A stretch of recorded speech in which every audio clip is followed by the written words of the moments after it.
Okay, what we're going to look at now is we're going to think about give ourselves the bigger picture here. So we've seen so far that the Crusades were a series of wars where Christians tried to get the Holy Land back from Muslim hands, okay, particularly from Turkish Muslims. But what we're going to do now is we know a bit about what's going on in the 11th century for Christians in Europe. But what we're going to think about now is who are these people who were seen as the enemies of the Christians? Were they really, now we'll see later that Christians said they were barbarians, but the reality is they weren't really. And what we're going to think about is who are these people? What was life like for them? And how was it different from life and people in medieval Britain? So we should be able to explain this idea of a golden age. We should be able to explain how Islam spread. We should be able to explain how this golden age differs to medieval Britain. Now, if we look here, although Europe was underdeveloped in battling the plague, because we're going to go into that in more detail in the next couple of weeks, the medieval ages were not bad for everyone. Islamic civilizations were enjoying a golden age. Now, what is a golden age? Take a minute to have a think about this, and I'm going to put a question there for you to answer. Okay, so the definition from dictionary.com is the most flourishing period in the history of a nation, literature, etc.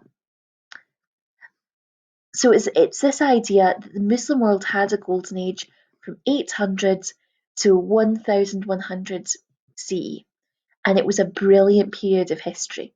So a flourishing period is a great period in history for that group. Arab scholars made great advancements in maths and science. They also created amazing literature and architecture. So that's books. So we're thinking about books, writing, buildings. Now, how does Islam spread around the world? Because Islam starts as a religion that begins in the 7th, 8th century. And how does it spread? Well, one of the ways it spreads is traders were spreading their beliefs to many parts of Asia, North Africa, and the Mediterranean coast. Arab armies conquered neighbouring regions. So if we look here, Islam begins in this area here of what we now call Saudi Arabia. At that time, it was just referred to as Arabia. So in the 7th century, under the Prophet Muhammad, the bit in red is the Islamic Empire.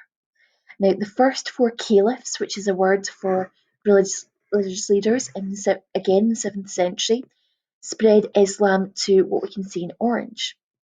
And then the Umayyad caliphs take over this area we see in green.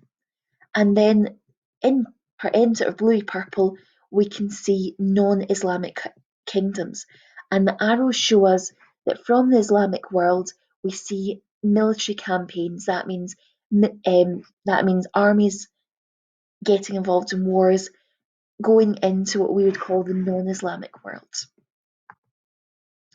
Now, why was the spread successful? Why was it Islam starts in this very small red area and spreads rapidly? Now, one of the reasons is the empires that might have stopped them were already defeated or weakened. A shared religion united the Arab people. Working together, they quickly became more powerful. So actually, the people in the areas they conquered were willing to accept Islam because they saw that having a shared religion would make them stronger, a bit like the shared religion of Christianity in Europe was making Europe united. Now, another reason is people were willing to accept Muslim leaders because they tolerated other faiths.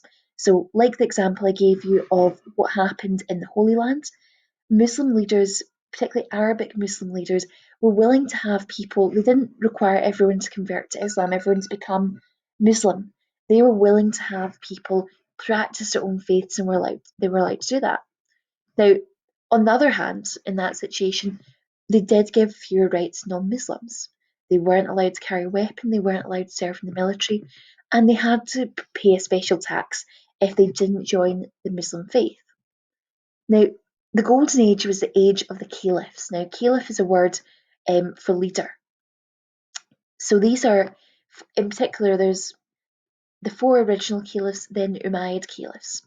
And these leaders of the Muslim world were in charge when there were great advances in maths, science, and literature. And the caliphs encouraged the arts and developed, as well as encouraging things like arts and literature, they also developed new trade routes. So this is journeys people were taking to trade goods such as spices. And the Muslim world became very rich at this time. So they were flourishing, they were successful in terms of their culture, but also in terms of making lots of money. Now, Muslim scientists and inventors made great discoveries which we still use today. For example, Al-Zarawi, a surgeon, invented over 200 medical instruments we use today, such as scalpels, which are what doctors will use to cut into your skin when they operate, and forceps, which can be used for things like delivering a baby. Al-Khwarizmi, a mathematician, developed the idea of algebra, which you've done with Miss Pierce. If you want to know more about what Muslim scientists and inventors do, one of the videos I've got underneath this, which is starred, and I've said it's a great 10-minute film, please watch that. It's one of the best films I've ever seen on this topic. Muslim poets and artists also created things that are still admired today. For example, Omar Khayyam, a poet, among he did other things as well, wrote lots of poetry that's still read today and performed. If you Google for your poster task, if you Google Omar Khayyam, you'll find some beautiful examples of poetry. Islamic art, which you'll have done in art, you will know doesn't contain pictures of humans or animals because Muslims do not believe that people should try to copy Allah's work. So Allah created people, and there's this idea that humans shouldn't do the same in their arts because that would be trying to be too much like God. So Allah is the Islamic word for God. So it's a sin for anybody to draw pictures, not just creating of any humans and animals, but in particular depicting Allah or the Prophet Muhammad. So the Prophet Muhammad is Allah's last prophet who's seen as the founder of the Muslim faith.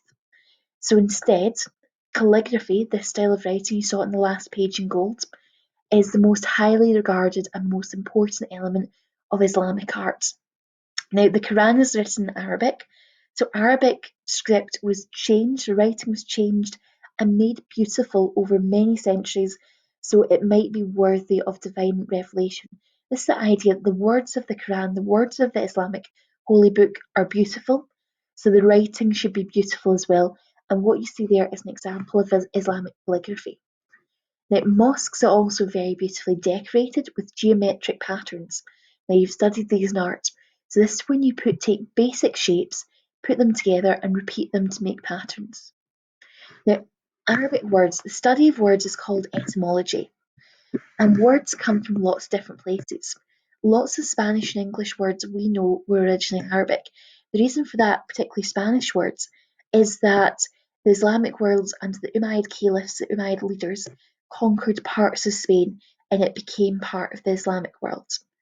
Now, one word we learned already is algebra, but there are other words that you can learn, and I want you to try and find some out as part of your research for the poster task.